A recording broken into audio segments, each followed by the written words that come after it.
This is Paris podcast number 61, and today we're looking at the flow control devices of cars, the history of them, and all these different types as they progress from the 1920s, all the way until now. And to do that, we're going to use a paper, this one I have right here, called A Review of Active Aerodynamic Systems for Road Vehicles. This is open access. You'll find it in a link in the description. So let's zoom in a little bit so you can see a bit more. So the aerodynamic flow control devices on cars came about because they say previously unexplained symptoms of directional instability occurring at high speeds in vehicles with low aerodynamic drag began to be linked with the aerodynamic lift force generated on them. So a vehicle, even today, I mean, like pretty much every car on the road produces positive lift when it's going at high speeds without their spoilers or anything like that. And that's because when you look at a car, it's pretty much inverted, it's pretty much a wing. So you have the cabin where all the people are. That means that that's much thicker and it pops up into the air. So the underbody is fairly flat, and then over the top it's fairly curved. That's effectively a wing, which means that you're really just driving along in something that wants to jump off the ground once you get to a certain velocity. And so that's what they were finding in the 1920s or so, which is why they started looking into aerodynamic devices to keep them on the ground. If it wasn't for that, then I guess they wouldn't have really started looking into the aerodynamics of cars. So they say um, this lift reduced the force acting on the rear wheels at high speed, which caused the side slip angles to increase, which caused instability. So side slip is when, for example, when you're going around a corner, sorry, and you don't have enough friction on the tires, which means that you're just going to slide around, or the back wheels are not going to follow the right line and they're going to slip and slide a little bit. That's not only dangerous, it can also just be very slow. So generating aerodynamic downforce, they wanted to do that to keep the car on the road and keep it stable. However, that came at a cost of increased aerodynamic drag. So if you look even at a wing, for example, wings are like very good at producing lift, but even those objects produce a little bit of drag. So they say the natural solution was to use moving aerodynamic elements at lower speeds during cornering, which were then turned off at high speeds on the straight sections. And this is, again, still completely applicable for today. So around corners, you want to get as much downforce as possible to keep your vehicle stuck to the road. But when you're going at high speeds, you don't really, first of all, you don't really need that much downforce because that also increases the friction. But also this downforce that you're producing typically comes at a cost of increased drag, which means you go slower. So you want to reduce that downforce that you're producing so you can go faster overall on the straights. So again, nothing has changed. They say this method of using this active system where you only have it going around corners was extremely effective, but as a result of underestimating the increase in vehicle performance during cornering, the design solutions proved to be too fragile and dangerous. As a result of several accidents on the track, this type of solution was banned, and that happened for decades afterwards. So in other words, these active systems were so good, and not only good, but they were also unpredictable at times. It led to accidents, so they were dangerous. But looking at the aerodynamics of it, so we're okay with not looking into the danger part and just focusing on the aerodynamics. So this is actually a really cool car coming up now. So the first record-breaking car, the Mercedes-Benz T80, which was produced in 1939 to break the land speed record, had a number of additional aerodynamic elements. In addition to the fixed airfoils, the design included a number of movable aerodynamic elements. The speed of this vehicle was 750 kilometers per hour. This was back in 1939, by the way, back when they were, I was going to say crawling out of caves, but someone might get offended by that. But anyway, whatever. They're crawling out of caves by then. And they found out about aerodynamics here. And this car is super cool. So here's a picture of it actually in real life, and it's held at the Stuttgart Museum, Mercedes-Benz Museum in Stuttgart. If you're in Stuttgart, go there. It's really cool. It's this silver, like space age looking vehicle back in the 30s. And for those of you just listening to this, imagine like a very long stretched vehicle, almost like a limousine, but then it has two wings coming out from the side, plus a bunch of other little spoilers and that coming up. And it's all completely silver. It looks like just beaten metal into the right shape. And it's super cool. And it went 750 kilometers per hour. So the wings on the side, they were effectively inverted so that you get downforce being produced to keep it on the road. And this was one of the first really aerodynamic cars. It was an experiment to see what could be done. And if you look at the shape, it's obvious that that's what it was for. It's completely aerodynamic related with all these spoilers and wings everywhere. In 1928, though, the Opel RAC 2, it was a rocket-propelled vehicle. It used large additional wings set at a negative angle to produce downforce on the road to stabilize its movement at high speeds. So let's have a look at this. Actually, first they say that it set a land speed record of 230 kilometers per hour in 1928. So in 1928, the land speed record was 238 kilometers per hour. In 1939, it was 750, so it increased by a factor of 3, or increased by a factor of 2, so it was 3 times as much. Only 9 years later, and the T80 was not rocket propelled, whereas the Opel RAC 2 was rocket propelled. And if you look at this, it's effectively like a bullet with a couple of wheels on the side, a few wheels on the side, and then just wings coming out, tilted down, and then a rocket at the back. It looks very much like an old F1 car. I guess this would be a prelude to the old F1 cars. And then they talk about the 1952 Mercedes-Benz 300 SL prototype race car. And this was equipped with a manually operated air brake mounted on the roof, which could be adjusted to a vertical or horizontal position when needed to be actuated or not. So the T80, for example, it had lots of stuff to keep it on the sucked down to the road, but nothing to do with braking. And same with the Opel RAC 2. It was, again, wings to keep it down on the ground so it wouldn't fly. But the Mercedes-Benz 300 SL, they decided to put this air brake on there. And this was one of the first air brakes where it's effectively on the top of the roof. Just this is the SL 300 prototype. It had a hard roof, and the air brake on top flipped up at when you wanted to brake. And the thinking behind this is, and even today, the thinking is the same, where if you can decelerate quicker, it means you can carry more speed into the corners and then throw it off very quickly, so then you can go faster around the corners. And for the 300 SL, the air brake was, from an aerodynamics point of view, was situated quite well. It was above the roof, so it was in a fairly clean flow area.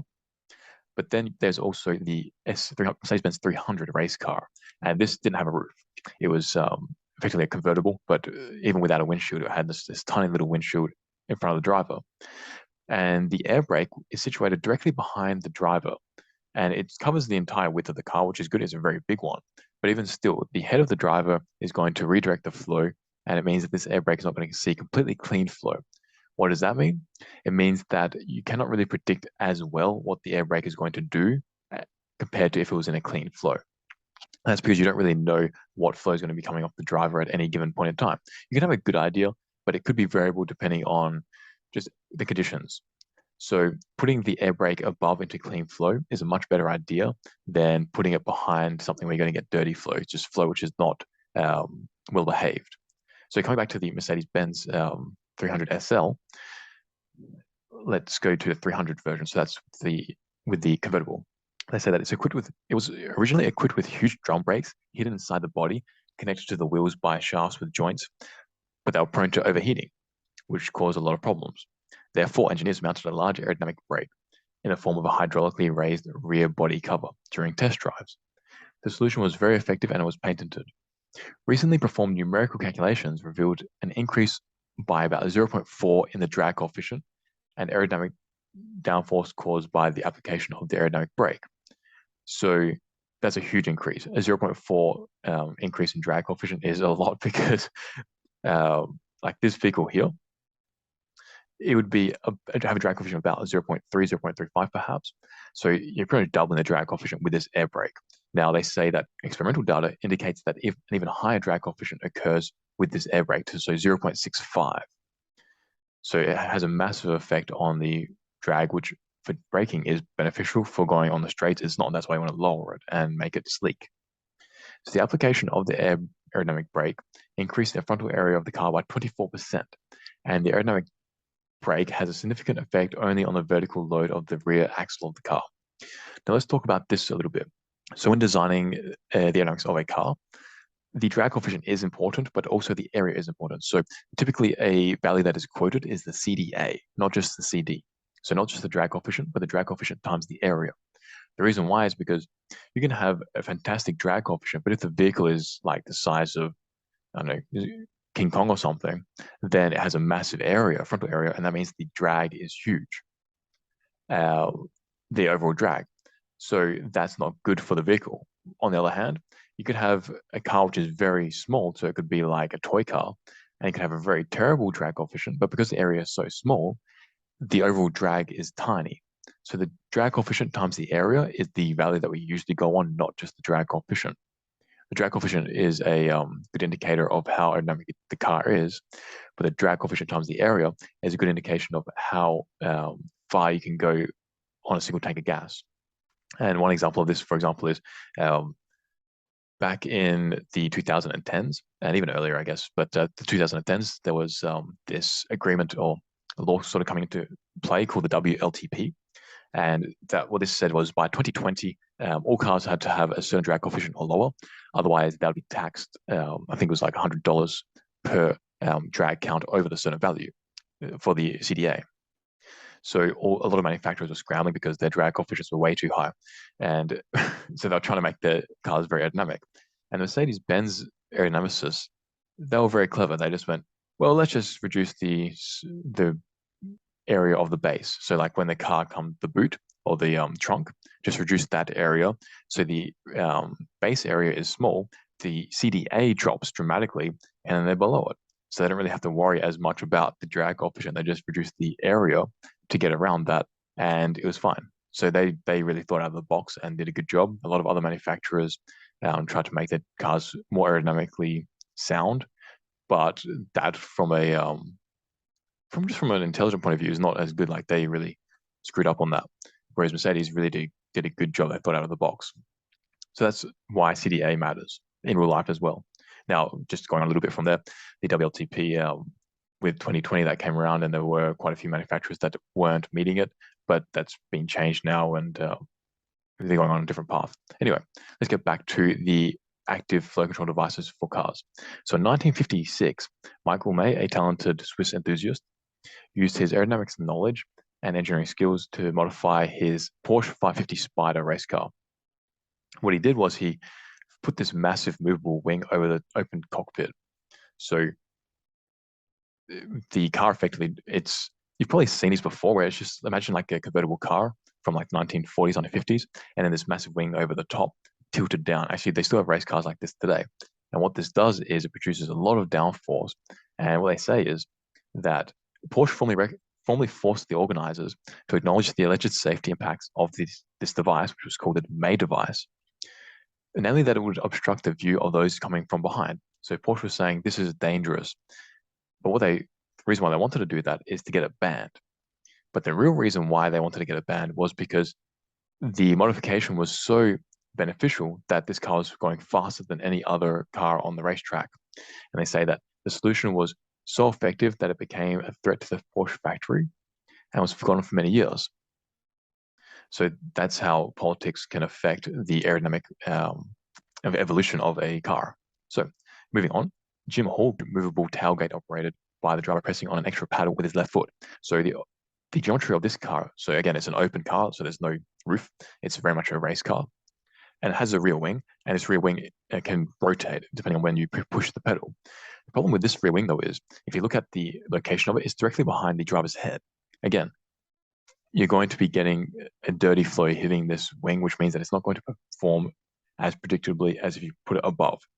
So the May device, that wing was positioned very high, so it's hitting clean flow, which means that it performs very well, first of all, and also very predictably. So that's actually more safe than having it behind a driver's head. Wing, the integrated spoiler wing was designed to lie flat to provide low drag on the straights and to rise during brakes while cornering, or while braking, during cornering. The aerodynamic solution was so effective that it overloaded the vehicle's suspension and made the ride very unpleasant for the driver. Kind of similar to the porpoising effect, I guess, in the 2022 F1 season, where it's so good that it's actually bad. So then the Chaparral, they came up with the Chaparral 2F. And this is a car that used a larger wing with a variable angle of attack placed very high above the body. So again, it's going to hit clean flow now. And what they did was they made these aerodynamic forces that it produced to transfer not to the body, but directly to the rear wheel bearings. So that means that it doesn't go through the suspension, it doesn't go through the actual vehicle, it goes straight to the wheels, which kind of alleviates that problem and also sort of insulates the driver from any other potential problems that could occur with it. So that was good thinking.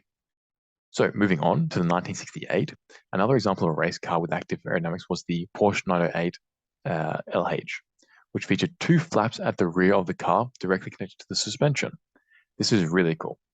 So Porsche automated the control of the moving flaps by linking their movement to the movement of the body relative to the ground. Deflection of the suspension changed the angle of the flaps. So this was, you could say this was an active control device, but it was a closed loop system. And it didn't really need any input from the driver. It would just work. So they say linking suspension deflection to the flap angle caused the flap to lift when the car braked, increasing aerodynamic drag and downforce.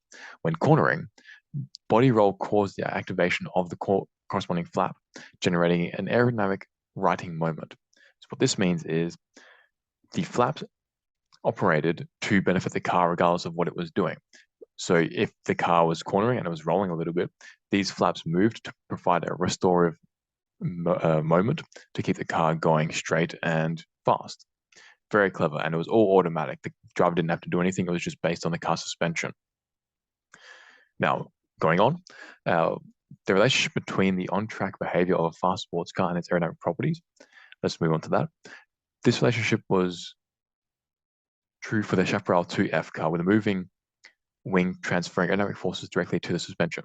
And this idea was patented. The Chaparral 2F car, which, if you remember, was the vehicle open top with the wing placed very high above near the back wheels. So this car was rated as very stable and pleasant to the driver at medium speeds, but was found to be very abrupt in its reactions at high speeds. And this is a problem that occurs a lot, because what happens is when you're at low speeds, no aerodynamic device really performs very well because you need a lot of velocity.